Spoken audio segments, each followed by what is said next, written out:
I wanted to make a movie that that would be a financial success. And right now, horror films sell very well. Horror, shock films sell very well. So I know it needed to have those kind of elements. But what I did do is I created a film that has a very strong love story. So it's not just about the horror and the gore. It's there, it's in the movie, but it's much broader than that. It's broader in the sense that there's a lot of emotion in the movie. I wouldn't say anything in recent years inspired me, because this film came to me 6 years ago. It was an idea 6 years ago. But I did think about I Spit on Your Grave. It hadn't been remade yet. It was before they even remade it that I came up with this idea. There's like some influences from The Crow are in here for sure, you know. The truck fight, the fight on the truck. I knew that it's something like this you only see in big blockbuster Hollywood movies, and I know it's something I wanted to do. So, being that I am a cinematographer, it's a lot easier for me to, instead of having to articulate to a cinematographer what I want done, I just figure out how to do it and jump in there and go. You know, I've done a lot of action in Los Angeles and some TV. When you're a director and you also operate, you get in there. You know, they'll do the moves. You're in there, you get the shot, you know exactly what you need, boom, okay, move on to the next one. You know, rather than hoping that your DP is going to get it or hoping your operators are going to get it. No, you just tell them you're going to hit him there, and you're going to get the shot, and I'm going to get the shot, and that's going to be it, and then you move on. So the action is actually quite easy, comes quite naturally and quite easy for me. So because I am an operator as well. Yeah, I can tell you lots of anecdotes. A lot of, you know, it was a low-budget film, and it looks like it was made for way more money than we made it for, and that is a real testament to the whole production and the team and the crew and cast. There are some sequences in the film that only last maybe 25 seconds, but they were shot in 5 different locations because we kept losing locations at different times, and you know, that's what happens on independent films, and we had such an important location we had to leave. So we had to shoot, maybe there's one shot that here, and then it cuts to here, and it's literally like we shot it 20 days later, and it's half a second later, you know, and you'll never know because it's so smoothly done. And Michael edited the film too. So there's a lot of sequences like that. There's even some shots where we shot in 2010, and then you cut. Literally, you cut from one here to there, and it's 2 years later. And so we had to, you know, that was a really unique way of putting together a movie. Well, when I read the script, I read another script that Michael sent to me, and it was just, it was an incredible script, and I didn't have any notes, which is very, very rare. But it was too big of a movie to make, and so I asked him if he had anything else, and he said he had another film. It was a lot smaller, that had similar themes that we could make, and I read that and I liked it as much. So, you know, I said, you know, this is definitely a project that I want to try to raise money for and package. So we decided to shoot about 20 minutes of the film, and those 20 minutes were so good that we got a sales agent on board called Raven Banner, and they put up some money, and that helped us raise the rest. Yes, I definitely thought about how it would play.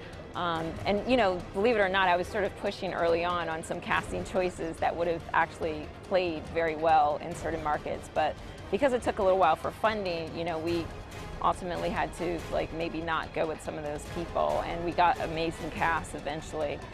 When I heard about it, I have to say I have been willing, like a personal will, that we would get into Sitges ever since. It was only 2 festivals I wanted to get into, and this was one of them. So when we heard that we were here, I was elated that we finally, you know, we got it, because I knew it was very important for the genre, and I felt like this would play well because it's a, you know, it's a great film for Sitges.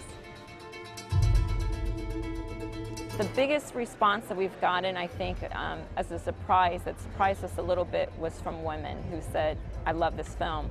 I don't like horror, but I love this film. And I think it's because the horror is there and they can kind of cheer for it because they're like, yeah, you know, get them. And, you know, and the guys love it because they love the the brutality of the horror. It's very bloody and it's very disgusting, and it has all that strong stuff that men like. But women, you know, they love the love story, so they relate to it, and they fall in love with it. They get emotional. They cry at the end. And so I think most people, well, I think like we've heard 50% of the people who've seen this film always say, you know, it's not what I thought, it's better than I expected. And I don't even like this type of film, but I love this film. So that's exciting. I like crossing genres. So you can expect to see sci-fi horror from me, action sci-fi, horror sci-fi. You know, dramas that include sci-fi. So the next one I'm working on is a sci-fi horror action film, so you got 3 right there. So yeah, and it's cool. It's very cool. I'm doing 5 movies we're shooting in Colombia called the Madre Monte Project, madremonteproject.com. We just closed a script submission. We received 468 treatments that we're going to narrow down to 5 projects. And we're doing that with 64A Films in Colombia that did Perro Come Perro. We're going to be shooting those movies next year entirely in Colombia. So my company's called Green Dog Films. The website is greendogfilm without the S.com. Wow, The Exorcist. Yeah, by far. I still can't watch it alone. I would say Shining and Psycho, those are my top two. They're very special for me. I would say my favorite horror film is The Exorcist also. But I would say it kind of almost ties with me with Rosemary's Baby. Those 2 movies are phenomenal horror films.